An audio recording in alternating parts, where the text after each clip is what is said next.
welcome to another edition of USCF Explains. And we're delighted to be joined here by USISPF President and CEO Dr. Mukesh Aghi. Thank you so much for speaking to us, Dr. Aghi. We're just days away from a historic state visit by Prime Minister Modi. He's made many such visits, but why is this one extra special?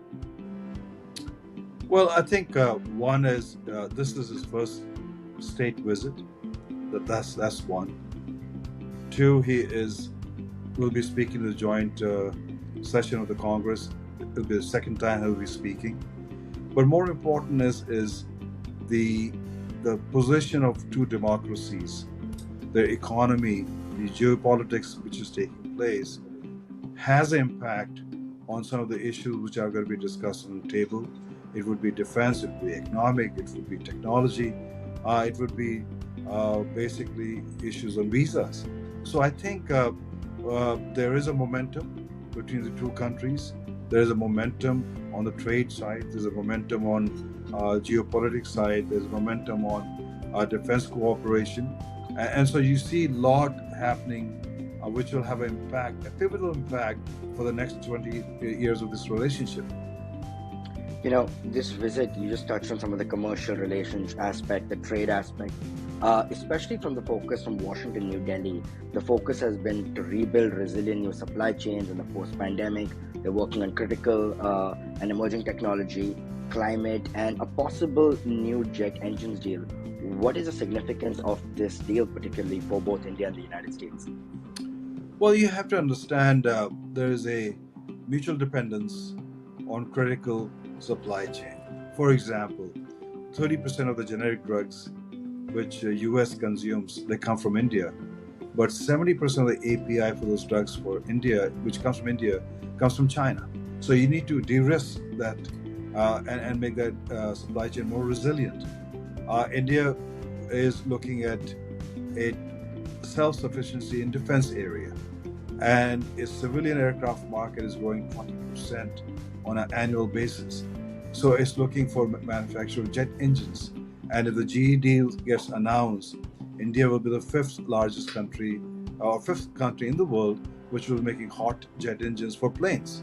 So I think there are a lot of discussions taking place. But more important, I strongly believe that what the Prime Minister said in the last joint session, we need to overcome the hesitation of history. And I think this is a proof that we are overcoming the hesitation of history.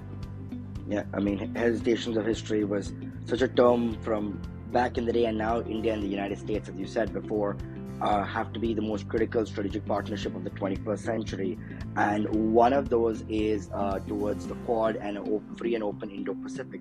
Why has this region become so important in the last 2 decades from, say, back in the day when we spoke about the Atlantic Ocean or just the Pacific Ocean separately?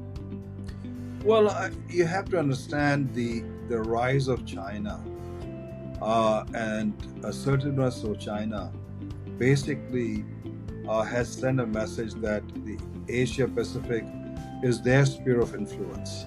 So that means China will want to be dominant nation in that region itself. And whereas a lot of countries are saying, hey, we want to be equal partner. We don't want to be dominated by one country. And so they are looking at US as a partner to resist that dominance. And that's why that region has become much more critical. Prime Minister Modi now meets President Biden, the third United States president he's met since coming into office, meeting President Obama, President Trump. It just shows that the relationship is truly bipartisan, very different presidential figures. And in India and United States partnership is apolitical, it's truly bipartisan, and irrespective of who's in power, this relationship is between two democracies for the ages. No, that's correct. You have a prime minister who got along well with President Obama, President Trump, and now President Biden. And he seems to build a personal rapport with all these leaders itself. And that's important to understand, because while geopolitically things are more aligned between two countries, that leadership to leadership relationship do matter. But more important is there is a people to people relationship. You have approximately 5 million Indian Americans, one of the most affluent minority group itself. one of the most educated. They are in every aspect of the society, from business to startups, from technology to academia. They play a very pivotal role in trying to drive this relationship. So I think basically the value system, the principle of running a country from a democratic perspective are the same. So there's a level of comfort. And so from that perspective, I see this relationship going deeper, broader, and much further.